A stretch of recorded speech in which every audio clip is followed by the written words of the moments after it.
Hello lads and welcome back to the channel. My name is the Scottish Koala and today we need to talk about War Thunder. More specifically, where are all the players?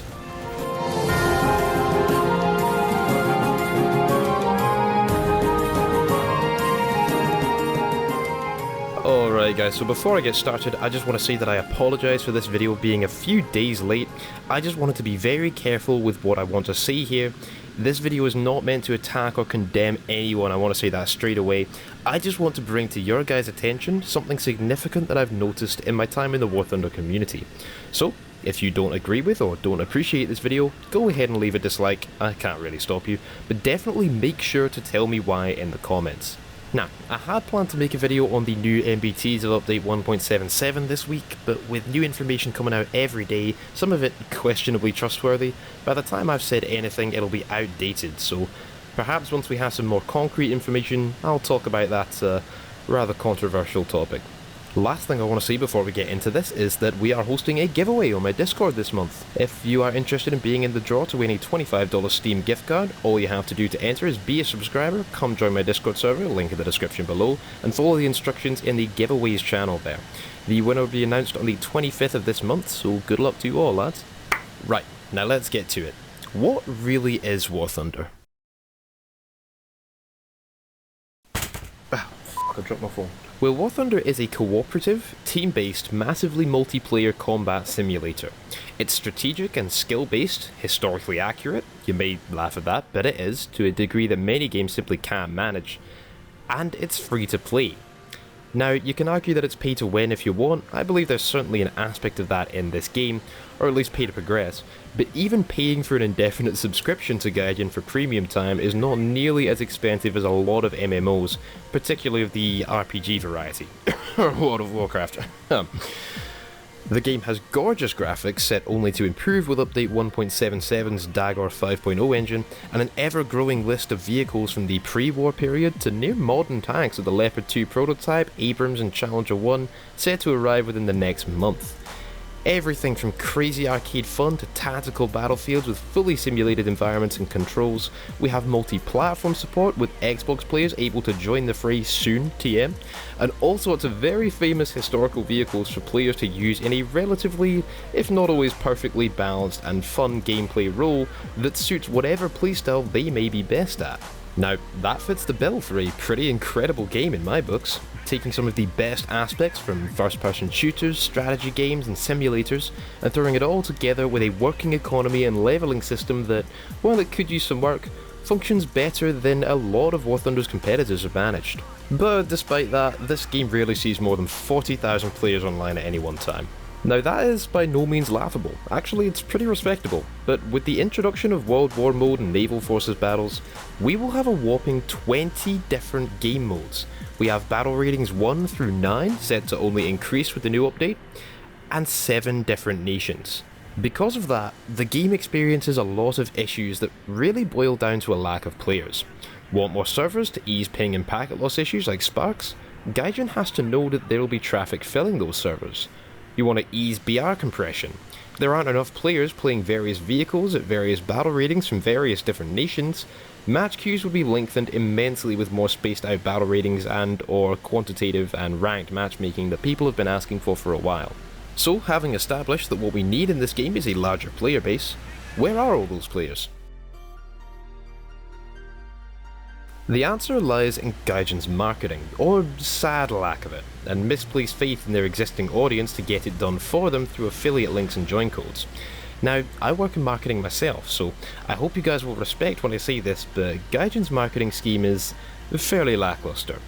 Once again, I do not want this video to come off as a stab at Gaijin, but they do need to step up if they want to keep adding more vehicles, tiers and battle ratings, as well as new game modes like the PvE assault modes we saw added a while ago, or the Naval Forces and World War modes we should see enter serious focused production, if not outright public availability this year. The problem with Gaijin is the sad lack of advertisements they've ever made for their own game. If you've ever seen those ads for War Thunder pop up on the side of your YouTube videos, and perhaps you're even seeing one right now, please comment if you are, those are not made by Gaijin. Those are made by players trying to get their join codes or affiliate links out to a wider audience in order to receive rewards in game. Now, this form of advertising, called network or affiliate marketing, can be a serious asset for many companies. I'm sure you're all well aware of the sponsorship/affiliate programs that War Thunder's free Golden Eagles app offers, as well as websites and apps like Audible, Skillshare, G2A, and many, many more. But for specifically a games developer, it cannot be the main form of marketing, as it relies on unprofessional, near spam advertising, one step above word of mouth for actually encouraging players to join the game. But Gaijin doesn't actively advertise their own game themselves. Go on, you lads Google War Thunder trailer and tell me what you find. I'll wait. I expect you'd have found the Victory is Ours cinematic, a fantastic video and great little showcase, but not a true trailer. Gaijin's also made the Spitfire Legends video, currently sitting at just over 1 million views on their official War Thunder YouTube channel after being uploaded last September. This, once again, was a fantastic way of showcasing a very marketable part of the game, but once again, not exactly a trailer. Finally, we have potentially the most epic source of advertising that Gaijin's ever produced, and that is the Battle Is On cinematic trailer, which I believe used the voice of Michael Gambon, or, as you may know him better, Albus Dumbledore. God, I'm going to sound like an idiot if that actually wasn't him. But this is really Gaijin's best example of a trailer. It showcased the game well and brought thousands of new players into the game, people who had never heard of War Thunder. But it's never been rolled as a true ad since. This has always puzzled me personally. Why is Gaijin not jumping on this? Do they simply not know how? Why would they miss out on such a lucrative advertising opportunity with this trailer? Add to that, Gaijin also announced last year that the game was entering its official release, no longer in beta, or so they said. And this was a huge missed opportunity for Gaijin to pump out advertisements and bring scores of new players into the game. There are plenty of other video clips Gaijin's produced. They're quite active on social media with constant Twitter and Facebook updates, a strong Reddit presence, their own forums, War Thunder Live, and YouTube playlists like The Shooting Range or Thunder Show. But the Victory is Ours and Battle is On cinematic trailers are Gaijin's best bet for marketing. However, the Victory is Ours cinematic feels more like a foreign war film than a proper advertisement for a video game, and both have the issue of the fact that they were only one-off videos on YouTube.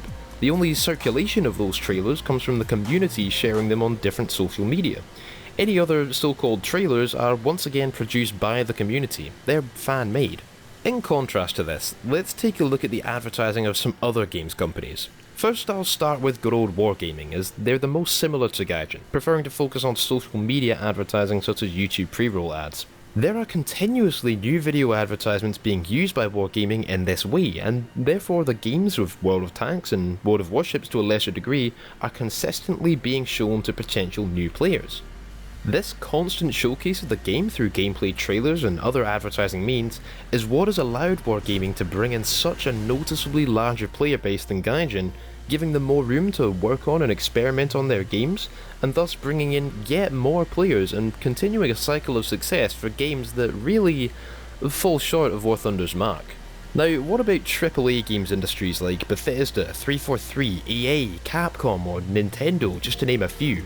They spend hundreds of thousands, if not millions of dollars producing and then continuously outputting trailers and other advertisements for their games. How many times did you see trains or trams or buses plastered with GTA 5 advertisements? Now tell me, when was the last time you saw War Thunder advertised on the side of a bus? Now before you go crucifying me in the comments, yes I know Gaijin is a much smaller company than these massive game developers, but all of them had to start somewhere, and they probably started with marketing. Even League of Legends, an MMO with perhaps the biggest player base in the gaming world today, still consistently produces new and entertaining content that is continuously rolled in YouTube advertisements, social media, and even on TV. But Gaijin doesn't do this. Sure, they've made advertisements, some very successful, but as I mentioned earlier, those were one-off videos, not regularly rolled ads. That is what will bring in larger than ever number of players into the game. That is what we need to be able to work on spacing out battle ratings, reducing BR compression, adding servers, and fixing many other issues that this game seems to be stuck with in its current state.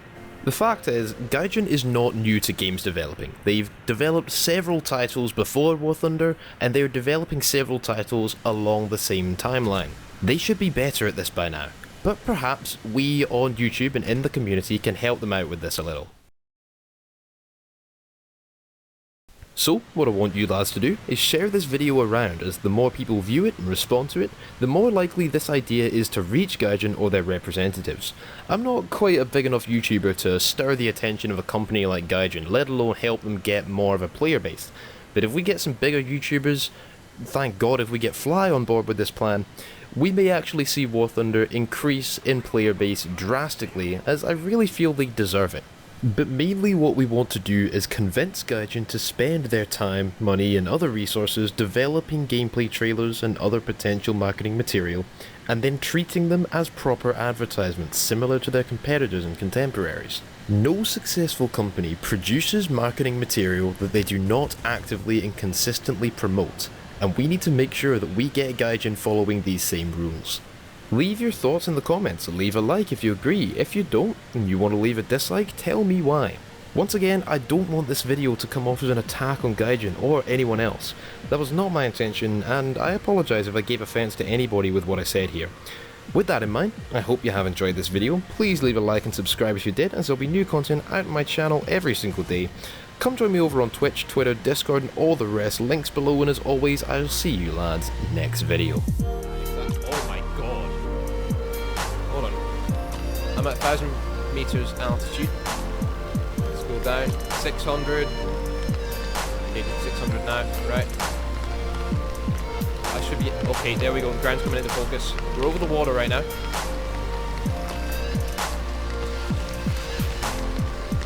Wow, that's really close. Okay, there's the AI.